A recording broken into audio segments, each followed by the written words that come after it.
పుస్తకాలు తెరిచి కీర్తనలు 9వ కీర్తన 10వ వచనము, యెహోవా నిన్ను ఆశ్రయించు వారిని నీవు విడిచిపెట్టు వాడవు కావున నీ నామం ఎరిగిన వారు నిన్ను నమ్ముకొందురు. Praise the lord.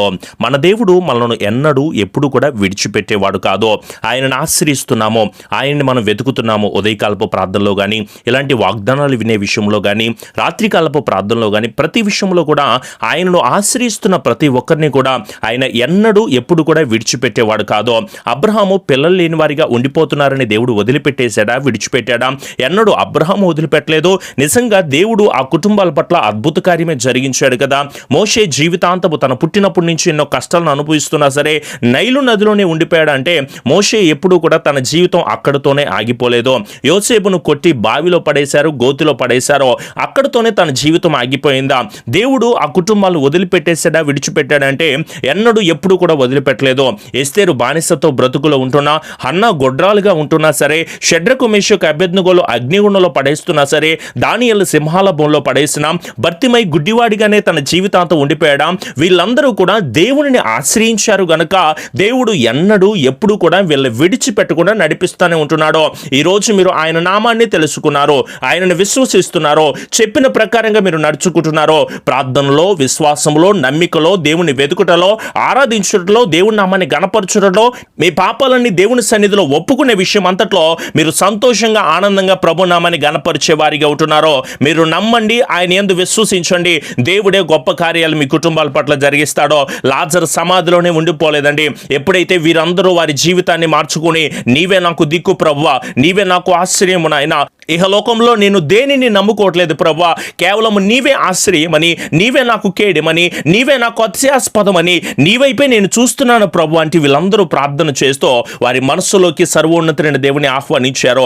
మీరు వాక్యం అయితే వింటున్నారో, పాటలు పాడుతున్నారో, దేవుని ఆరాధన చేస్తున్నారో, లైవ్ ఆరాధనలో పార్టిసిపేట్ చేస్తూ ఉంటున్నారో, అయినా సరే మీ మనస్సులోకి సర్వోన్నతులైన దేవుని ఆహ్వానించుకోలేని వారిగా ఉంటున్నారో, ఒకసారి పరిశీలన చేసుకోండి. మీ స్థితిని మార్చాలి అన్నా, మీ పరిస్థితిని మార్చాలి అంటున్నా, మిమ్మల్ని లేవనెత్తాలి అంటున్నా, ఏడుస్తున్న మీ జీవితాల్లో, నిందలను అనుభవిస్తున్న మీ జీవితాల్లో, హేళనకరమైన పరిస్థితులు వెళ్తున్న ప్రతి ఒక్క ఇబ్బందికరమైన విషయాలన్నీ కూడా యేసు నామములో మాత్రమే లయమవుతాయి అన్న విషయాన్ని మీరు మర్చిపోవద్దు. తప్పకుండా మీరు దేవుని వైపు చూడండి. ఎలాంటి పరిస్థితులు ఎదురవుతున్నా, వ్యాధుల్లో ఉన్నాము బ్రదర్, రోగాలు వస్తున్నాయండి, ఈ పాజిటివ్ కేసులు వస్తున్నాయండి, ఈ కరోనాకి భయపడుతూ ఉంటున్నాం. దయచేసి ఎవరు కూడా కరోనాకి భయపడద్దు. అలా అని చెప్పేసి మీరు బయట విచ్చలవిడిగా తిరగొద్దు. మాస్కులు ధరిస్తూ, శానిటైజర్లు ధరిస్తూ ఈ అనారోగ్యాలతో ఉంటున్నాను బ్రదర్, అప్పులు సమస్యలతో ఉంటున్నామో, కష్టాలతో, కన్యలతో, నా భర్త, నా భార్య, నా బిడ్డలో ఎన్నో రకాలైన సమస్యలను అనుభవిస్తూ ఉంటున్నాను, ఎన్నో మోసకరమైన జీవితాలను అనుభవిస్తున్నాను అండి. పాస్టర్ గారు చెప్పుకోవడానికి కూడా వీలు ఉండట్లేదు. ఎన్నిసార్లు ఎదురు చూస్తున్నా, ఎన్నిసార్లు ప్రార్థన చేసినా, ఎంత వేడుకుంటున్నా సరే ఈ కష్టము నుంచి, ఈ కన్నీళ్ళ నుంచి విడుదల పొందలేకపోతున్నాను. పాస్టర్ గారు నిజం చెప్పాలి అంటే విశ్వాసాన్ని కోల్పోతున్నానండి. ఇంకా ఎంతకాలం ఎదురు చూడాలి, ఎంతకాలం నేను మొరపెట్టాలి, ఎంతకాలము ఆయన దగ్గర నేను ఎదురు చూస్తూ కనిపెడుతూ ప్రార్థన చేసే వారిగా ఉండాలి అని చెప్పేసి మీ విశ్వాసము మీకు అర్థం కాక మీరు ఎలాంటి పరిస్థితిలో ఉన్నారో మీకు తెలియకుండా బాధపడుతూ వేదన చెందుతూ ఉంటున్నారా? అమ్మ, మీరు తప్పకుండా ప్రార్థన చేయండి. ఏమి దిగులు పడాల్సిన అవసరం లేదో. ఆయన చూస్తున్న దేవుడు, నమ్మకమైన వాడు, న్యాయాధిపతి అయిన దేవుడు. ఆయనే మనకు మాట ఇస్తున్నాడు కదా. ఆయనను ఆశ్రయించి వారిని ఎన్నడూ విడిచిపెట్టే దేవుడు కాదు. దావీదుని వదిలిపెట్టేశాడు అనుకుంటున్నారా? సింహంలో ఎదురొచ్చినాయి, గొల్యాతు ఎదురొచ్చాడు, అలాగే దానియేలు కూడా వదిలిపెట్టాడా? సింహాల బోన్లో పడేస్తూ ఉంటున్నా. కలభావం చెప్పకపోతే కత్తి మీదకు వచ్చినా సరే. మోషే విషయంలో చూడండి, ఇశ్రాయేలీలందరినీ 40 సంవత్సరాల అరణ్యంలో నడిపించే విషయంలో, 40 సంవత్సరాలేమో అరణ్యంలో సంచరించే విషయంలో, 40 సంవత్సరాలు రాజ్యాన్ని పరిపాలన చేసే మోషే విషయంలో ఎన్నడన్నా వదిలిపెట్టేశాడా, విడిచిపెట్టేశాడా? ఈరోజు మిమ్మల్ని కూడా ఆయన ఎన్నడూ, ఎప్పుడు, ఎలాంటి పరిస్థితుల్లో విడనాడని, వదిలిపెట్టని దేవుడని మీరు తప్పకుండా గుర్తుపెట్టుకోండి. పౌలు చెరసాల్లో పడేసినప్పుడు, ఎవ్వరూ ఏమీ చేయలేని పరిస్థితుల్లో ఉంటున్నప్పుడు కూడా నా దేవుడు తప్పకుండా కార్యాలు జరిగిస్తాడో. ఈరోజు మీరందరూ కూడా కష్టాన్ని అనుభవిస్తున్నారు, నష్టాన్ని అనుభవిస్తున్నారు. అయ్యో ఏం చేస్తున్నావు అర్థం కావట్లేదు పాస్టర్ గారు అని చెప్పేసి మేమేం చేసినా సరే కలిసి రావట్లేదండి. ఈ అప్పులు తీరట్లేదు, వివాహాలు జరగట్లేదు, వ్యాపారంలో కలిసి రావట్లేదు, అన్ని నష్టాలు ఎదురవుతున్నాయి, అన్ని కష్టాలు ఎదురవుతున్నాయి. అనుకున్నది అనుకున్న సమయానికి జరగక ఎంతో తీవ్రమైన మనస్తాపంతో చెంది ఉన్నావు కదా. నీ కుటుంబ సమస్యలు ఇలా ఉన్నాయని, శ్రమలతో, వ్యాధులతో బాధలు పడతా ఉంటున్నావు అని చెప్పేసి ఎన్నో దయనీయమైన పరిస్థితిని ఎదురు చూస్తున్న బిడ్డలారా, ఆయన యందు తప్పకుండా విశ్వాసము కలిగిన బిడ్డలుగా ఉండండి. ఎలా మేము విశ్వాసం ఉంటాము పాస్టర్ గారు అంటే, యోసేపును కొట్టి జైల్లో పడేసినా సరే అతని విశ్వాసాన్ని కోల్పోలేదు. దానియేలును చంపడానికి ప్రయత్నం చేసి సింహాల బోన్లో పడేసినా సరే నిజంగా దానియేలు ఎప్పుడు ఎన్నడూ కూడా విశ్వాసాన్ని కోల్పోలేదు. దావీదు నేను ఆరాధన చేస్తున్న దేవుడు ఉన్నతమైన దేవుడు అని, ఆయన్ను నేను నమ్ముకొని ఉన్నాను గనుక, ఆయన నామాన్ని నేను ఎరిగి ఉన్నాను గనుక నిజంగా సర్వోన్నతుడైన దేవుడిని నేను మహిమపరుస్తాను అనే ఉన్నతమైన స్థితిలోనే కలిగి ఉన్నాడే తప్ప యుద్ధం చేయాల్సి వచ్చిన, గొల్యాతును ఎదుర్కోవాల్సి వచ్చిన, ఎలాంటి పరిస్థితుల్లో వచ్చినా సరే దావీదు ఎన్నడూ కూడా కృంగిపోలేదు.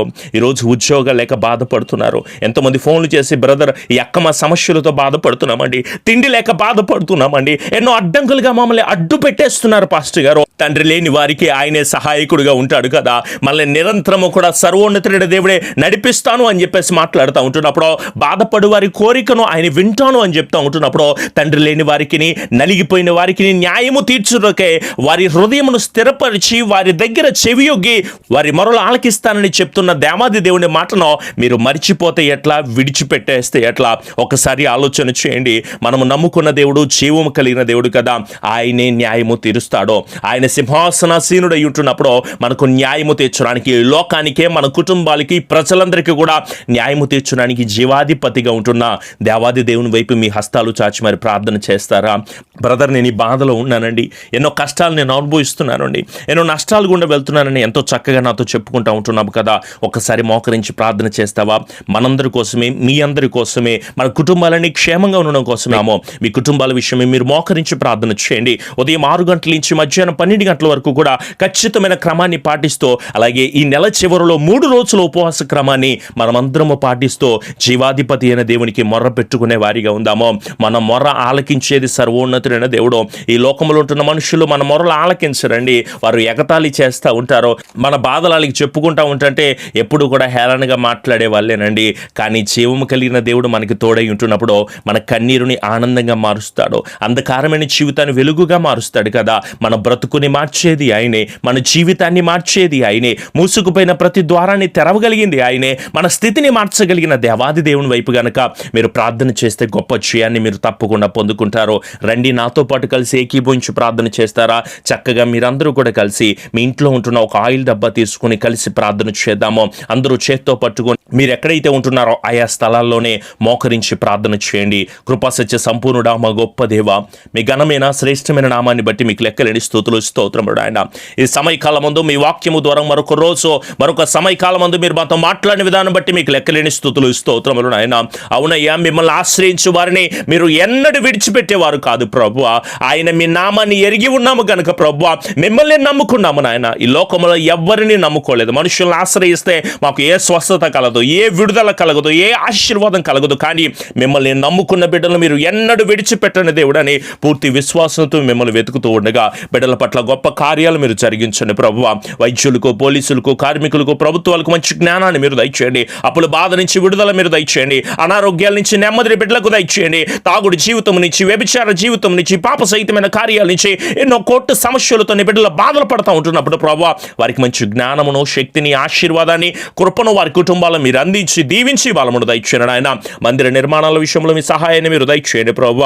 నీ బిడ్డలు ఎంతగానో ఎదురు చూస్తున్న ప్రతి కార్యాల్లో ప్రభువ మీ అద్భుతమైన విషయాలు జరిగించి స్థిరపరిచి కృప దయచేసి ఆశీర్వదించండి ఆయన. మీ యందు విశ్వాసము కలిగిన బిడ్డలను మీరు ఎన్నడూ వదిలిపెట్టరో అదే విశ్వాసముతో, నమ్మికతో ముందుకు సాగుతూ ఉండగా బిడ్డల పట్ల గొప్ప కార్యములు మీరు జరిగించి ఆశీర్వదించమని ఉదయకాలపు లైవ్ ఆరాధనలు మీరు మాకు తోడై ఉండండి ప్రభువ. రాత్రికాలపు కుటుంబ ప్రార్థనలు మీరు మాకు తోడై ఉండండి. అనుదిన వాగ్దానాలను ప్రభువ మేము కాకుండా అనేకులు బలపరచబడానికి మీ కృప దయచేసి దీవించి ఆశీర్వదించమని, విన్న చెవులను ధన్యులుగా మార్చి కృపతో క్షేమముతో బిడ్డలను నడిపించి ఆశీర్వదించి బలపరిచి నీ బిడ్డలు ప్రభువ వారికి ఏ స్వస్థత కావాలో, ఏ విడుదల కావాలో, ఏ ఆశీర్వాదం కావాలో యేసు నామములో దాన్ని గద్దిస్తూ ఉండగా ప్రభువ విడుదల మీరు దయచేసి దీవించి ఆశీర్వదించమని, నీ బిడ్డల మీద పనిచేస్తున్న ప్రతి ఒక్క దురాత్మ శక్తులు కూడా పూర్తి విడుదల దయచేసి, అది కోపం అనే ఆత్మ, అసూయ అనే ఆత్మ, వ్యర్థమైన విషయాల్లో, పాప సహితమైన ప్రతి కార్యాలను కూడా యేసు నామములో బంధిస్తూ ఉండగా ప్రభువ అడ్డంకులుగా ఉన్న ప్రతి ఒక్క దాన్ని కూడా నీ బిడ్డలు రిసీవింగ్ను పొందుకొని జయాన్ని పొందుకోవడానికి మీ కాపుదల, దీవెన, ఆశీర్వాదం బిడ్డలకు మీరు దయచేయమని మా ప్రియ రక్షకుడైన యేసు నామములో అడుగుచున్నాము తండ్రి. ఆమెన్. మీ ప్రార్థన అవసరతలు మాకు తెలియచేయండి. తప్పకుండా వాటన్నిటి విషయం ఎల్లప్పుడు కూడా ప్రార్థన చేసేవారిగా ఉంటాము. అలాగే ఈ ఛానల్ని సబ్స్క్రైబ్ చేసుకోండి. మీ స్నేహితులకి, బంధువులకి తప్పకుండా ఈ వాక్యాన్ని వాళ్ళకి కూడా తెలియచేయండి. ప్రతిరోజు ఉదయకాల సమయం ముందు 6 గంటలకి ఉదయకాలపు దేవుని స్వరం అనే కార్యక్రమం వస్తుంది, లైవ్ కార్యక్రమం. తప్పకుండా మీరందరూ కూడా వీక్షించండి. మనమందరం కలిసి ప్రతి కుటుంబం గురించి ప్రార్థించే వారిగా ఉందాము.